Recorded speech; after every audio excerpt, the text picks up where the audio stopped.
पांच प्रतिनिधि के दल, हमारे लीडर डेरेक ओब्रायन, हमारे लीडर मोहम्मद नदीम उल हक, श्री मानस भुइयां, श्रीमती ममता ठाकुर, मैं सागरिका घोष, हम पांच प्रतिनिधि मंडल यहाँ आए हैं देखने के लिए कि बॉर्डर विलेजेस में जो लोग उनकी जो पीड़ा है, उनकी जो तकलीफ़ें हैं, जो मुश्किलें हैं, इनको देखने के लिए आए हैं, उनका दुख बांटने के लिए आए हैं। और हम ये भी पूछना चाहते हैं कि ये लोग जो बॉर्डर विलेजेस में हैं, जो लगातार क्रॉस बॉर्डर शेलिंग के शिकार बन रहे हैं, जो लगातार क्रॉस बॉर्डर शेलिंग का सामना कर रहे हैं, ये बेटर प्रोटेक्शन इनका बेटर प्रोटेक्शन क्यों नहीं है? ये सुरक्षित क्यों नहीं है? इनके पास बंकर्स क्यों नहीं है? इनके पास चिकित्सा सहायता क्यों नहीं है? क्योंकि ये हैं वो लोग जो हर दिन क्रॉस बॉर्डर शेलिंग का सामना कर रहे हैं, पाकिस्तान शेलिंग का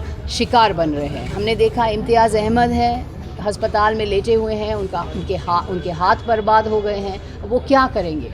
कहाँ जाएंगे? किस तरह से नौकरी करेंगे? किस तरह से अपना परिवार को पालेंगे? हमने 14 साल की अरफा को देखा। अरफा जो उसकी टांग ख़राब हो चुकी है, वो कैसे कूदेगी, कैसे खेलेगी, कैसे स्कूल जाएगी? ये जो दुख भरी कहानियाँ हैं, इनको हम देश के सामने रखेंगे, मेन स्ट्रीम मीडिया के सामने भी रखेंगे कि जो बॉर्डर एरिया में जो लोग हैं, जो बॉर्डर एरिया के और हर समुदाय के लोग यहाँ हैं। ये इसमें धर्म जाति कुछ नहीं है, हर समुदाय के लोग लगातार क्रॉस बॉर्डर शेलिंग के शिकार बन रहे हैं, क्रॉस बॉर्डर शेलिंग का सामना कर रहे हैं। ये सबसे ज़्यादा असुरक्षित क्यों है? ये हमने देखा है। हमारे सबके दिल टूट गए हैं इनकी पीड़ा देख के, इनका दुख देख के। और हम यहाँ आए हैं उनका दुख बांटने के लिए, पीड़ा बांटने के लिए। और अगर हमसे कोई भी सहायता अगर हम दे सकें तो हम देंगे। जम्मू कश्मीर सरकार जो भी कदम उठाएगी इनकी सहायता के लिए, हम उनके साथ देंगे और इनके दुख बांटेंगे, पीड़ा बांटेंगे। ये जो डॉक्टर्स हैं,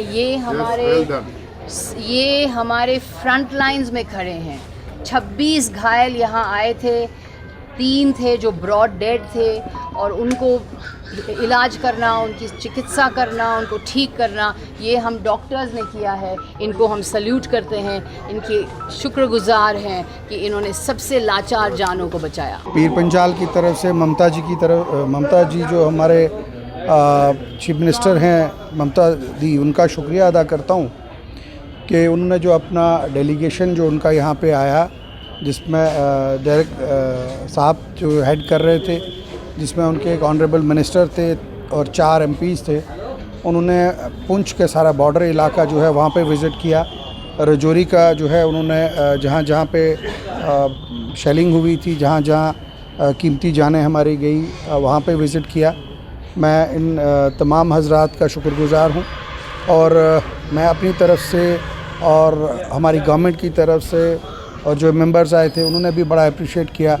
डॉक्टर्स की टीम जो रजौरी GMC में है और पुंछ के अंदर जो टीम है, पुंछ के CMO साहब और यहाँ पे सुप्रिटेंडेंट साहब, इनकी टीम की डॉक्टर्स की खास करके बहुत बड़े एफ़र्ट्स रहे इस एरिया को बचाने में, लोगों को बचाने में। जैसे रजौरी में बताया इन्होंने कि इन्होंने बेसमेंट में एक वार्ड जो है इमरजेंसी तैयार किया था कि ज़्यादा अगर डिज़ास्टर उसमें क्या हो।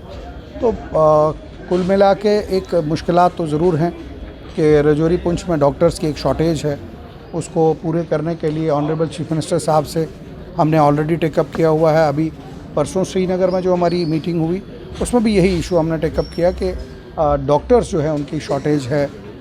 पुंछ रजौरी दोनों डिस्ट्रिक्ट्स में जो है शॉर्टेज है। हमारे जो पेरिफेरीज़ की PHCs हैं वहाँ पे भी शॉर्टेज है।